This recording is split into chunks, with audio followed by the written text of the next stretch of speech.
Hello, welcome back to the workshop. Back on with the crank fixture. So I've removed it from the milling table. Hang on. Oh, nice cup of tea. Removed it from the milling table and separated the plates. So I'm just having a look at the these holes that we put in and see what they're like. And they turned out quite well actually. I've got a slug of the material that is going to be used for the upright pillars, and so we'll have one there. And obviously, what I'll do is I'll turn the register or the wasted portion onto the pillars so that they slot into these holes and fit nice and snug. But yeah, quite happy with that. On that side, quite happy with that. And then what's happened is when I reamed it, I went a little bit further. If you can see that, just tilt it a little bit.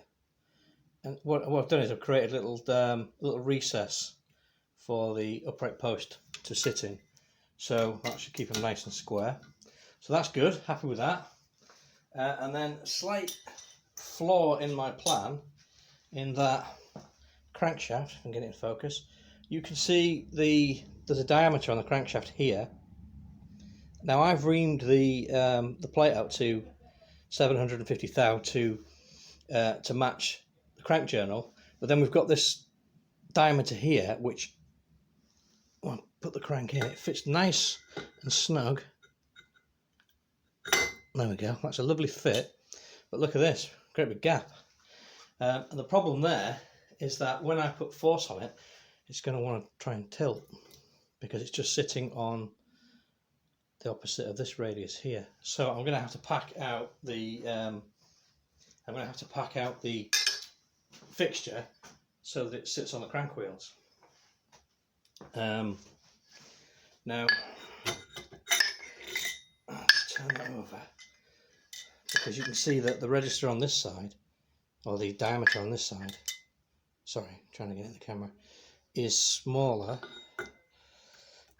So the gap is smaller, obviously, and I have got some material that I can use to just to pack out. If I make obviously it's sitting on the wonk a little bit now, but if I make two packers to sit under the crank wheels, that means that all the force being transmitted through the press will be taken by the crank wheels and not that little diameter. So that's what I'm going to do. It's a bit of a, I noticed those diameters while I was making the thing, and I just thought, well, you know what, I'm going to press on and cross that bridge when I come to it and come up with a solution, and that's where we are right now. So I'm going to need a slightly different thickness of material when the upper plate goes on. Let's just drop that on now so that you can see. So that will sit on like that, and no, actually that will do.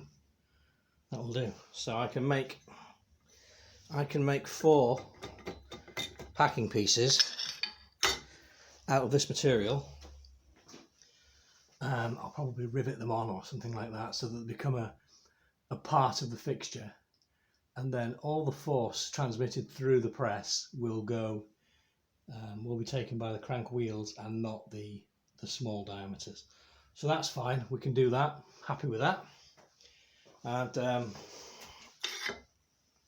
just get that slug of material again. So I used a reamer to finish these holes, and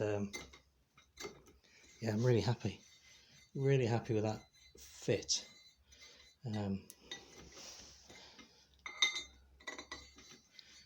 I think I wanted it nice and accurate, as accurate as I could get it, because obviously the more accurate the jig is, the less truing up we'll have to do on the crank. But I think you can see how it's going to work. You're going to have, let's use a socket extension bar as a dummy. 2 upright bars, and they'll guide the crank down. And obviously all this is in line, all in line at the bottom, so the crank will go down in a nice parallel manner, and we shouldn't have to do an awful lot of truing up. The proof of the pudding, as I say, is in the eating, and we'll see how it works. I'm quite looking forward to getting it together and seeing how it works. So I'll just move that out of the way and let you see what we're going to do next, because obviously now we need to make the upright bars. That's a lovely snug fit. Try not to destroy the crank whilst I'm demonstrating it. Let's get rid of that. Get that out of the way. So, happy with that so far. But now I've got my 20mm stainless steel. So the next job is to chop 2 lumps out of that at the right height, to turn some smaller diameters on the ends of the bars so that they fit nicely into the bottom plate. I think I've drilled them out to 16mm, I can't remember. What I'll do is I'll measure them and then I'll turn them so that they're a nice interference fit, and then I'll warm the plate up, drop them in.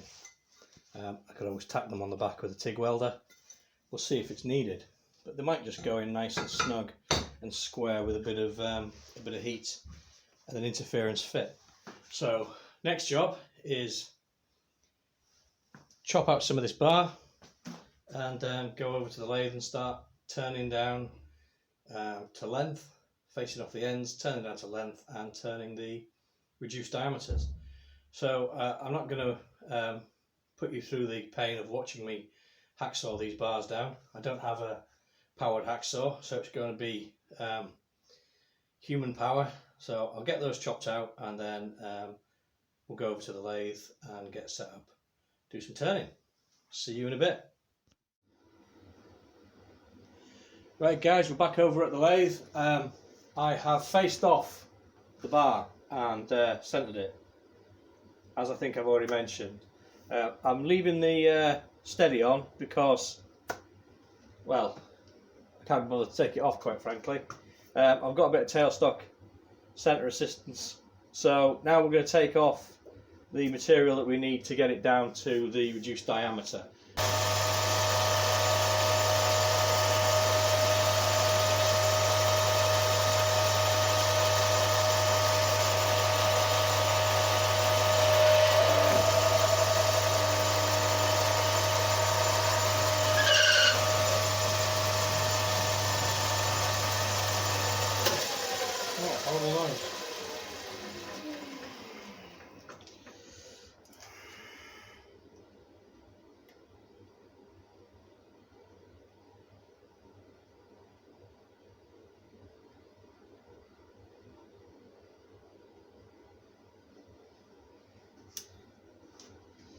A little bit more.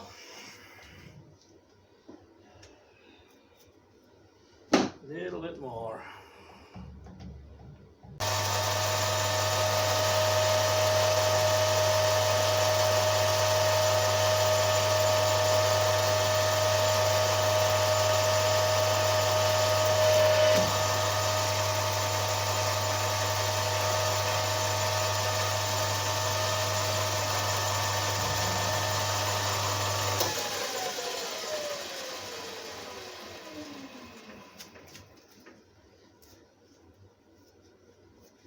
I feel like that guy on the film Snatch with the sausages. You said 1/2 mil, 2 mil ago. Let's have a look and see where we are now. I think it probably helps if I measure it right in the first place. 1633. I'll just go over that at the same setting and have another go. We'll just see where we are.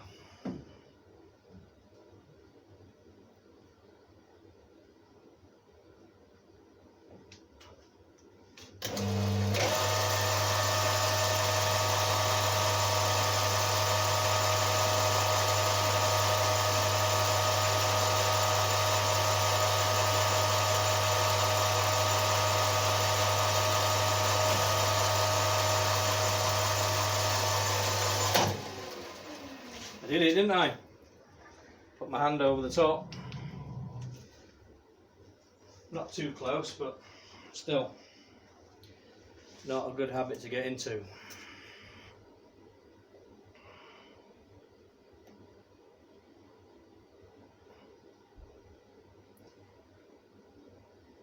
$16.29.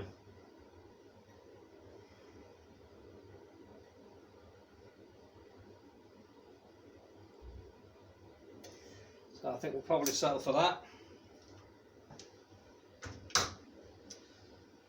Happy days. I'll just break the edges and then I'll do the other one off camera, because you probably don't want to see me faff around turning these down. Once you've seen one, you've seen them all, I guess. So we'll just do a tool change. And you still seeing all this? Oh yeah, you are. We'll do a tool change and just take the edges off and come back when I've got the other one done, and then we'll have a look at fitting them into the plate. See how we get on with that. Well, let's just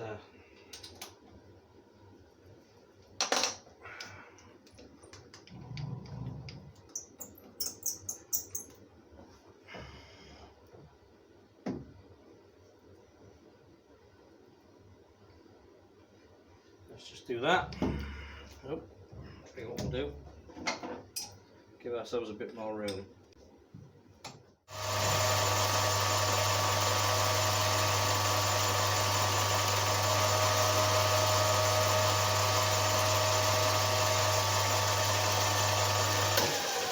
Okie dokie. Right, I'm going to nip off the camera and then I shall bring you back when I've got the other one done. See you in a minute. Well, a few minutes. A couple of hours later, back over at the bench, and we're looking at the completed crank fixture, which I'm very pleased with. I did change my plans slightly, putting it together. You may recall that I was going to heat shrink the bars into the lower plate. I didn't do that in the end. I was concerned that if I didn't get them in perfectly square, I may have a bit of a problem getting them back out again. So what I did in the end was just polish up the diameter slightly so that they were almost dropping in, and I used a Loctite 601 high strength retainer, and I just pushed them in with the hydraulic press just to make sure that they were square, and I used the soft faced hammer just to adjust them slightly as they went in, and that worked out really well. I've had the engineer square on them, and they're in there as square as I can get them. The crankshaft rotates nicely, which indicates that everything's in alignment. I won't do that too much because I don't want to scratch the journals. But yeah, there's no real reason why, I can't see a reason anyway, why it won't go back together in the same orientation using this jig. So hopefully it'll be a successful little project. The upper plate is a good fit. I gave it a little bit of a percussive assistance on the way down just to make sure it didn't bind. There is a slight bit of bow in these bars. I didn't remove anything, I didn't do any turning on the diameters. They are as received from the supplier, so there is a little bit of natural bow in them, but not a great deal. It doesn't make any difference really. And I did polish them up in the lathe as well, just to make sure that there was no nicks or burrs that would cause us a problem. So there you go.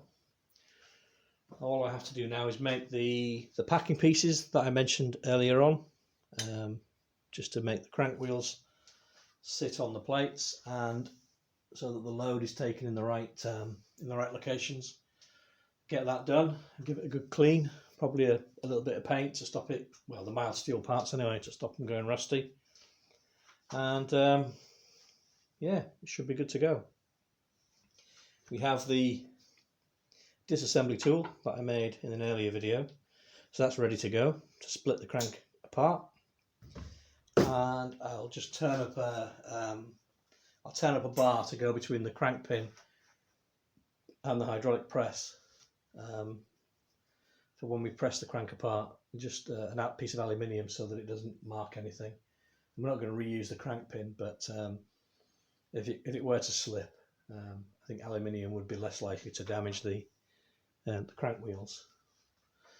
So that's left to do, but that won't take long. I'll do that off camera, and yeah, hopefully the next time you see it, we'll be putting the crank back together, which is quite exciting, really. So that's it really for this video. I'd just like to say thanks very much for watching. Thanks for sticking with me. Thanks for subscribing, those of you that have. I've been getting a lot of great support from the YouTube machining and vintage motorcycle community, so thank you very much indeed. Appreciate all your kind words and your encouragement. It all helps, it really does. If you haven't subscribed and you're watching, please consider subscribing. It will help me to grow the channel.